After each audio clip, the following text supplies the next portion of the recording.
Here with the boxing aficionado, Miles Bailey. Brother, how you been? How's life? Great. I'm just hanging in there, putting a couple little projects together with my Gooseneck here and some other things. Tell me about this Gooseneck that you've been working with. It's a way to shoot the basketball. When you let the ball go, your hand is going to end up like a gooseneck. So we have it. I'm working with a guy named Larry Locke. He's the CEO. And it's going to be a real big hit like Fubu was years ago and An1 and all those other things. But that's another thing. I like to get into the boxing thing because that's really my thing. Everybody who knows you knows you're the boxing aficionado. Used to box when you're younger. Always giving good, excellent predictions. There's been a lot of boxing going on. Golovkin beat Kell Brook, stopped him in the 5th round. Were you surprised at that? And what do you think about Golovkin possibly facing Canelo? Yeah, well, I knew that Golovkin was really too much for him, but he took the fight because they wanted to show, like Kell Brook said, that he was the best welterweight and Golovkin was the best middleweight, like when Sugar Ray fought Hagler. And that's what he thought, or was hoping for, a repeat of what happened about 25, 30 years ago, and it didn't, unfortunately, because Golovkin is just too much. He's really the best middleweight out there. Is the Canelo fight intriguing to you? Do you think we'll see it happen? Yeah, that's good because it's like a stepping stone, because he's hoping, really, like anybody else, he's waiting for Triple G to get a little mileage on him in life where Father Time sets in, and then he'll look to get him. Because if he fights Canelo now, if Canelo fights Golovkin now, it won't be favorable. But the public is going to push for it where he really has to fight him, and I think I like Triple G. Keeping it going, Sergey Kovalev and Andre Ward. That's going to be another big fight. Any thoughts on that one? November 19th, here base. Of course. I like Kovalev. Kovalev is a bigger guy. He hits hard. He's undefeated. Andre Ward, I don't know if Andre Ward could step up to the poundage that Kovalev is going to give him. Now, if he fights a slick fight and boxes and moves and holds, but if he goes in there and he's anywhere on target where Kovalev can land that vaunted right hand, it's going to be over fairly quickly, or that's my opinion. I like Kovalev. Speaking of boxing legends, I saw you with your guy Evander Holyfield at the Amir Khan Canelo fight. How's Evander doing? Tell me about your connection to him. Well, Evander, he's doing some things in Cuba with TFL Stevenson. They're going to swap something unprecedented. He's going to give him his heavyweight championship belt, and TFL Steven is going to give him his gold medal. They're going to collaborate some things in boxing to try to get things rolling like it used to be in the 70s, 80s, and 90s. Got you. And you have some fighters you've been working with closely over the years. Some ones being heavyweight, very solid. Tell me about what you have cooking, what you're working on. Well, I was working with a heavyweight, which I'm still connected with, Kim Bethel Boykin.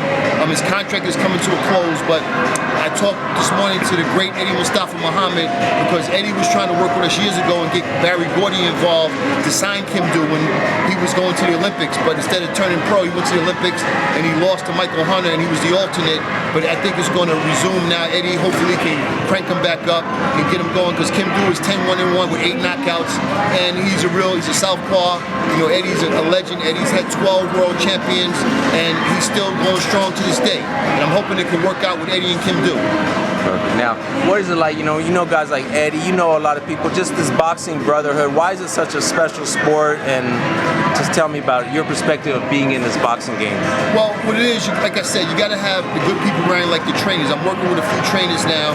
Mike McCallum, legendary, Mesa, Tim Griffith, and Anthony Chase. I'm trying to get these guys involved with my fighters, and Rodney Chrysler, because... Oh yeah, Rodney. We all know Rodney. Yeah, Rodney's my man. So what I'm trying to do is get these guys involved, because when I put my fighters out there, when I do get them, I want them to win. And I know these trainers that come from the school of Eddie Futch and of all the great legendary trainers, and you need a good trainer to tell you where your fighter's at, because if you don't have a trainer, the fighter's going to fall short, and it shows every time.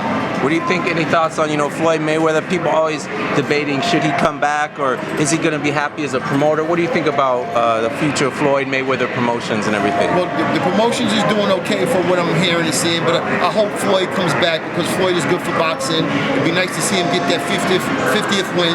whether fighting Danny Garcia or Paulie Malignaggi, something like that, just to get the 50th win, and maybe he might step up to fight a Triple G or something like that later down the line, because he's undefeated, pound for pound, and he's still going strong to this day. And I give wish Floyd all the best, and he's been great for boxing, and he still can come back and get a $100 million payday, so I don't know why he wouldn't take it. All right, Nostradamus, Mr. Boxing Aficionado, are there any predictions you have coming up?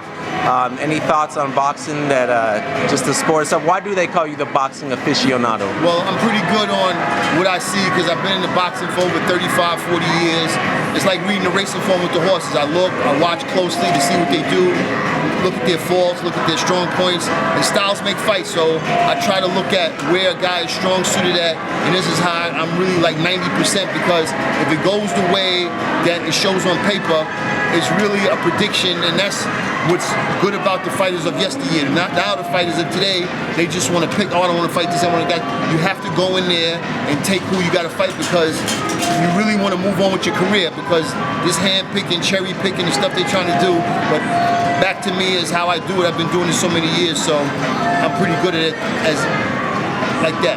And lastly, but not least, you had a little bit of jewelry. I saw you were rocking little diamonds and everything. Yeah, I'm into the jewelry business. Got my friend Joseph Savoy. He's a rabbi, and he's hooked up with some people in the Diamond District. You'll be seeing that too. So I'm gonna try to cross over to that because it's nice money. Everybody wants to bling. Between myself, Joseph Savoy, my rabbi, and my daughter Barbara from Ringside VIP is going to be helping me. Actually, she's working with Greg Cohen.